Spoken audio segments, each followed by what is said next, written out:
Ooh, wait, let's get into this one. All right. Let's talk about when they try to leave you devastated.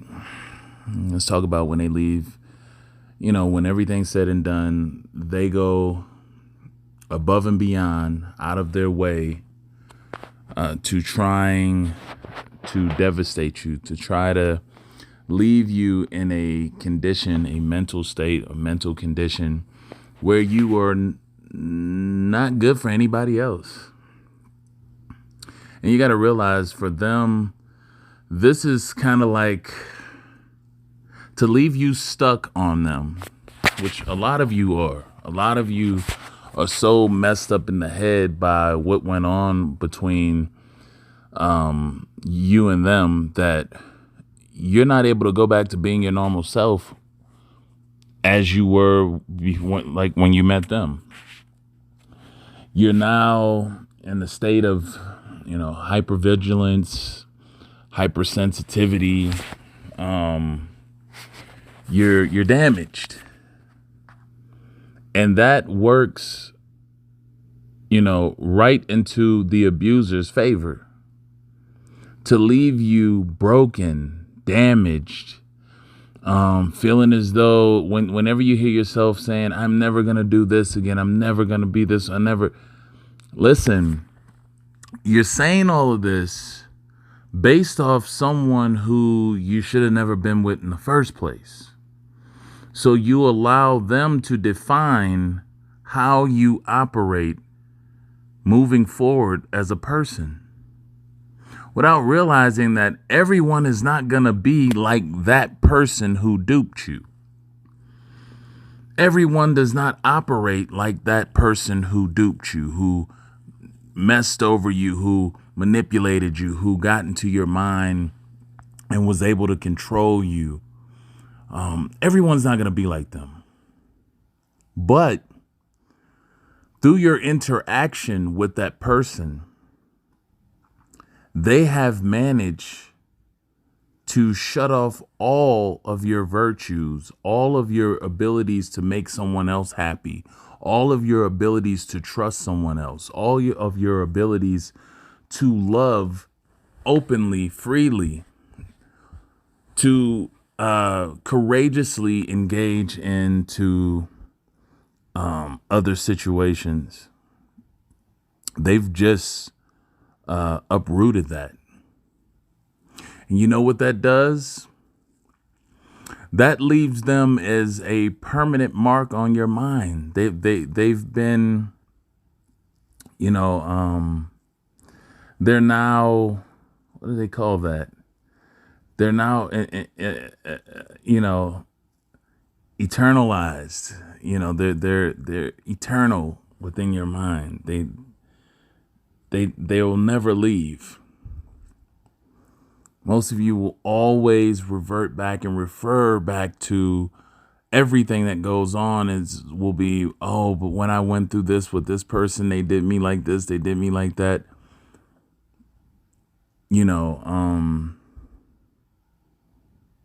You've left them. Well, they've taken permanent residence still within your mind. They're not gone. Essentially, that's a victory for them. And the abuser's just fine with that. And they get off on that. They love that. Like,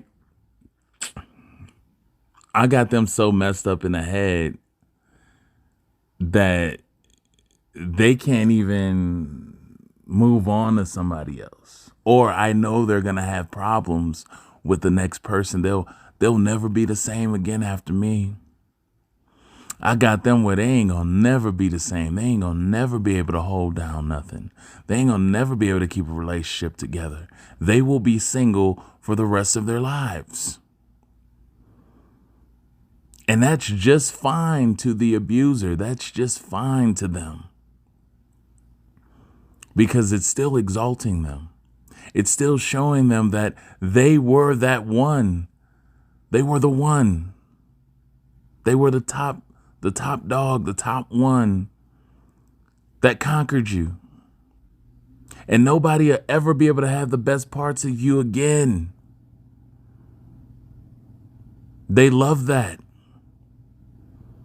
They love it. This is why a lot of them, from time to time, will come back and look at your social media, look at what you're doing in life.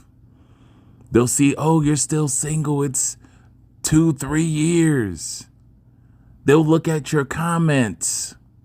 A lot of you, oh, I don't want nobody. I'm just fine being alone. Guess what the abuser is doing? They're smiling. They're smiling like that's a good girl or that's a good boy. My effects is still working. They still can't get over me. What I've done is still left an impression on them so cold that they are still in this state of being jaded. They're still in a state of, hurt, distrust, disappointment, lack of motivation.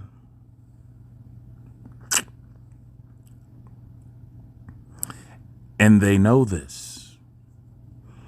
This is why they check. It's just to confirm. They're checking to see the effects of their works on you. And when they see that, because many of you do it, I've seen a lot of you do it. I'm fine just being alone, this and that. You weren't that way before you got with the abuser. You were actually looking for someone. That's how you got hooked up. You were okay with being with someone. But when you went through the situation with the abuser and you took a loss, you decided to just sit on the bench. That's not displaying courage. That's copping out. In this thing called life, you have to move with courage, or you get walked all over.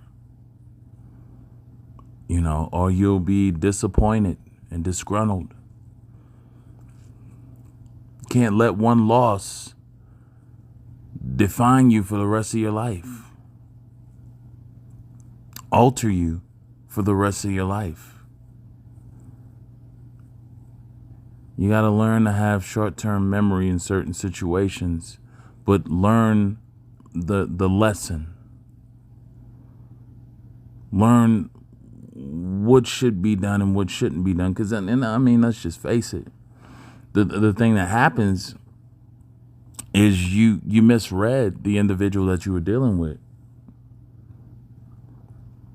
And you went ahead and overextended yourself to someone who wasn't worth it.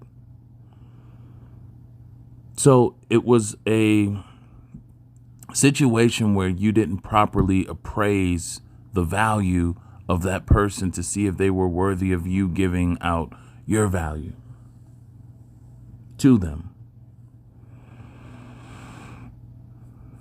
It's just an improper appraisal. That's all. So based off one improper appraisal, you throw in the towel.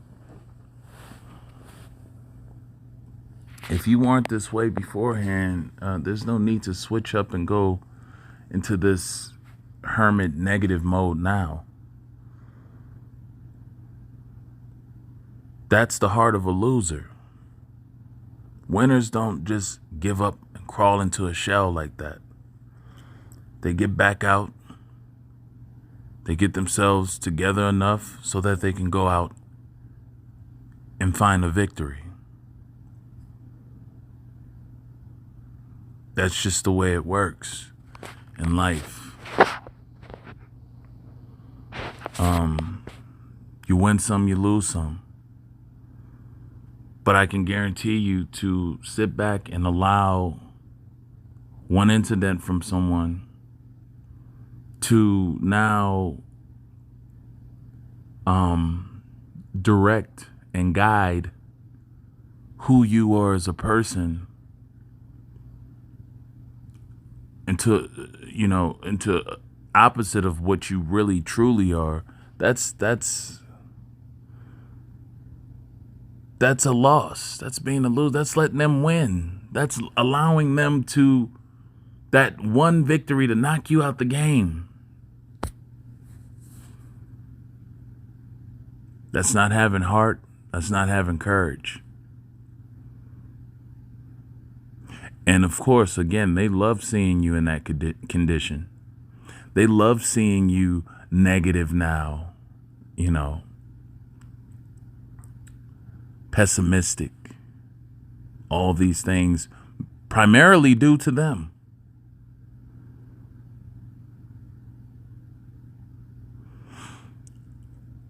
That's no, you have to find a way to being the same person who you were, the core person, not the person who misread and didn't see the things that were going on. You take the lessons.